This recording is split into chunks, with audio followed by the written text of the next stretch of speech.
امام غزالی نے ایک بہت خوبصورت حکایت ذکر کی. وہ کہتے ہیں کہ ایک شخص تھا, ایک رستے سے گزر رہا تھا. اس نے دیکھا کہ ایک تھیلی ہے. وہ کہتے ہیں اس تھیلی میں ہیرے تھے, لیکن اس نے سمجھا کہ یہ کوئی کانچ ہے, چمکتا پتھر ہے. اس نے وہ تھیلی اٹھائی اور اس سے کھیلتا کھیلتا گھر چلا گیا. کھیلتا کیسے تھا؟ ایک اٹھاتا یہاں پھینک دیتا, ایک اٹھاتا وہاں پھینک دیتا, یہاں پھینکتا پھینکتا اس سے کھیلتا کھیلتا گھر چلا گیا. امام غزالی کہتے ہیں اس تھیلی میں ایک آدھ دانہ رہ گیا. وہ گھر پہنچا تو اس کا ایک جوہر شناس دوست اس کے گھر آیا, ہیرے کی پہچان رکھتا تھا. اس نے اس سے پوچھا کہ اتنا قیمتی ہیرا تیرے پاس یہ کہاں سے آیا؟ وہ ہنسنے لگ پڑا. اس نے کہا یہ ہیرا ہے. اس نے کہا تو مجھے بیچے گا؟ اس نے کہا اس کی بھی کوئی قیمت ہے. اس نے کہا اس کی اتنی قیمت ہے کہ یہ میں اکیلا خرید بھی نہیں پاؤں گا.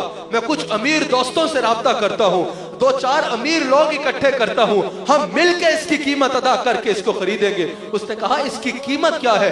جب اس نے قیمت لگائی تو وہ جو شخص تھا جو ہیروں سے کھیلتا کھیلتا گھر پہنچا تھا اور ایک ہیرا رہ گیا تھا, وہ رونا شروع ہو گیا. اس کے جوہر شناس دوست نے کہا کہ کیا میں نے قیمت کم لگا دی؟ کیا میں نے قیمت کم لگا دی؟ تو رو کیوں رہا ہے؟ اس نے کہا قیمت تو تو نے اتنی لگائی ہے کہ اتنی رقم آج سے پہلے میں نے زندگی میں کبھی دیکھی نہیں ہے. میں رو اس لیے رہا ہوں کہ میرے پاس تو پوری تھیلی تھی, میرے پاس تو اس جیسے بہت سارے ہیرے تھے, میں نے سارے ضائع کر پائے, سارے ضائع کر دیے. مجھے ایک کی اتنی قیمت مل رہی ہے تو اگر میں سارے سنبھال کے رکھتا تو مجھے کتنی قیمت ملنی تھی, مجھے اس سے کتنا فائدہ ہونا تھا. امام غزالی کہتے ہیں انسان اسی طرح جب تو قبر میں جائے گا, جب قیامت کے دن تیرے اعمال تولے جائیں گے, جب تجھے وہ وقت دکھایا جائے گا جو تو نے اللہ اور اس کے رسول کی یاد میں گزارا اور اس پہ اجر دکھایا جائے گا, تو روئے گا, تو رو رو کے کہے گا کاش میں اپنی زندگی کا سارا وقت اللہ اور اس کے رسول کی یاد میں گزار دیتا,